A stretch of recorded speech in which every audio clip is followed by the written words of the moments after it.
Friend, कैसे हो? उम्मीद करता हूँ आप सब लोग अच्छे होंगे। तो एक और इंटरेस्टिंग कंपैरिजन वीडियो में आप लोगों का स्वागत है। अलग अलग ब्रांड के दो पॉपुलर स्मार्टफोन, एक तरफ मोटो H40 Neo 5G और दूसरी तरफ Vivo। इन दोनों स्मार्टफोन की अगर प्राइस की बात करी जाए तो मोटो H40 Neo 5G को 22,999 रुपए की प्राइस में 8 GB की रैम और 128 GB स्टोरेज वाले वेरिएंट को बाई कर सकते हैं। वही दूसरी तरफ iQOO Z7 Pro 5G को 24,999 रुपए की प्राइस में 8 GB की रैम और 256 GB स्टोरेज वाले वेरिएंट को बाई कर सकते हैं। दोनों स्मार्टफोन में 2000 रुपीज का डिफरेंस देखने को मिल जाता है। तो अगर आप लोग भी 25,000 रुपीज से कम के प्राइस में कर्व डिस्प्ले वाला एक नया ऑलराउंडर स्मार्टफोन लेने के लिए सोच रहे हो तो आज के इस कंपैरिजन वीडियो को आप लोगों को पूरा जरूर देख के जाना चाहिए। तो बिना देरी करे चलिए वीडियो को हम शुरू करते हैं। दोनों स्मार्टफोन का अगर परफॉर्मेंस की बात करी जाए, जैसा कि आप सभी लोग जानते होंगे कि एक स्मार्टफोन के लिए उसका प्रोसेसर काफी इंपॉर्टेंट पार्ट होता है। वैसे तो इन दोनों स्मार्टफोन की प्राइस में 2000 रुपीज का डिफरेंस देखने को मिल जाता है, पर परफॉर्मेंस और गेमिंग परफॉर्मेंस के मामले में तो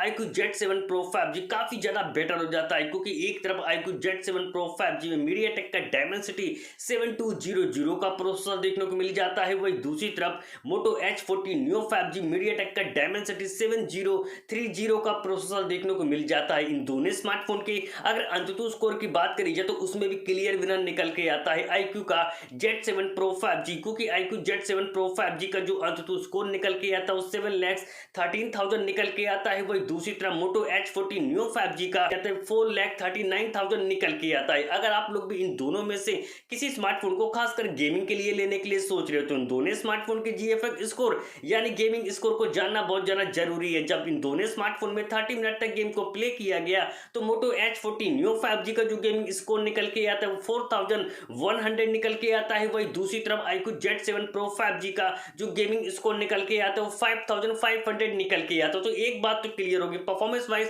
काफी ज्यादा बेटर हो जाता है iQOO का Z7 Pro 5G। दोनों स्मार्टफोन का अगर डिस्प्ले सेगमेंट की बात करी जाए तो दोनों स्मार्टफोन में एक्सीलेंट क्वालिटी की कर्व डिस्प्ले देखने को मिल जाती है। एक तरफ iQOO Z7 Pro 5G में 6.78 इंच की बिग साइज की full HD plus AMOLED display देखने को मिल जाती है। डिस्प्ले कर्व देखने को मिल जाती है और डिस्प्ले की अच्छी स्मूथनेस के लिए 120 हर्ट्ज रिफ्रेश रेट का सपोर्ट देखने को मिल जाता है और डिस्प्ले में HDR10 का सपोर्ट देखने को मिल जाता है। वही दूसरी तरफ मोटो H40 Neo 5G में 6.55 इंच की full HD plus POLED display देखने को मिल जाती है। डिस्प्ले की अच्छी स्मूथनेस के लिए 144 हर्ट्ज रिफ्रेश रेट का सपोर्ट देखने को मिल जाता है और डिस्प्ले में HDR10 का सपोर्ट देखने को मिल जाता है। दोनों स्मार्टफोन का अगर कैमरा सेगमेंट की बात करी जाए तो दोनों स्मार्टफोन के प्राइमरी मेगापिक्सल में डिफरेंस देखने को मिल जाता है, पर कैमरे के मामले में दोनों स्मार्टफोन काफी ज्यादा बेस्ट है। एक तरफ मोटो H40 Neo 5G के बैक में डुअल रियर कैमरा सेटअप देखने को मिल जाती है। 50 मेगापिक्सल का मेन प्राइमरी कैमरा मिलता है, जिसका अपर्चर f1.8 अपर्चर देखने को मिल जाता है। बाकी का दूसरा कैमरा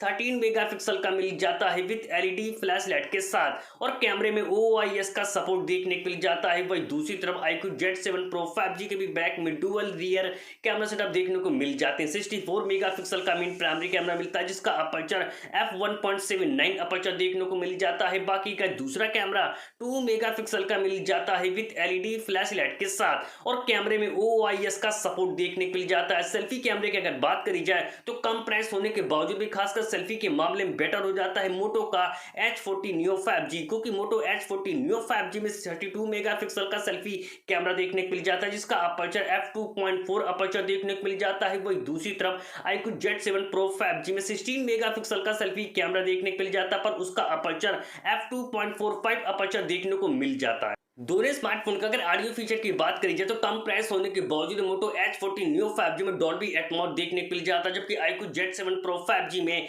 डॉल्बी एटमॉस देखने को नहीं मिलता है। बैटरी सेगमेंट का अगर बात करी जाए तो बैटरी के मामले में बेटर हो जाता है मोटो का H40 Neo 5G, क्योंकि मोटो H40 Neo 5G में 5000 mAh की बैटरी देखने को मिल जाती है। 68 वाट के टर्बो फास्ट चार्जिंग के साथ USB Type-C पोर्ट का सपोर्ट देखने को मिल जाता है। वही दूसरी तरफ iQOO Z7 Pro 5G में 4600 mAh की ही बैटरी देखने को मिल जाती है। 66 वाट के फ्लैश चार्जिंग के साथ USB Type-C पोर्ट का सपोर्ट देखने को मिल जाता है। सिक्योरिटी फीचर के लिए दोनों स्मार्टफोन में इन डिस्प्ले फिंगरप्रिंट सेंसर देखने को मिल जाते हैं। बात करी जाए कि दोनों में से कौन सा स्मार्टफोन आप लोगों के लिए बेस्ट है। अगर आप लोग भी एक पावरफुल गेमिंग प्रोसेसर वाला स्मार्टफोन लेने के लिए सोच रहे, बेस्ट क्वालिटी की कर्व डिस्प्ले के साथ, एक अच्छे कैमरा सेटअप के साथ और बैटरी बैकअप से कंप्रोमाइज कर सकते हो, तो आप लोगों को iQOO Z7 Pro 5G की तरफ जाना चाहिए। पर अगर आप लोग स्मार्टफोन से गेमिंग इतनी ज्यादा नहीं करते हो, एक कर्व डिस्प्ले वाले स्मार्टफोन स्मार्टफोन लेने के लिए सोच रहे हैं एक अच्छे कैमरा सेटअप के साथ, बेस्ट क्वालिटी की डिस्प्ले साथ और बिग बैटरी के साथ, तो आप लोगों को मोटो H40 Neo 5G की तरफ जाना चाहिए।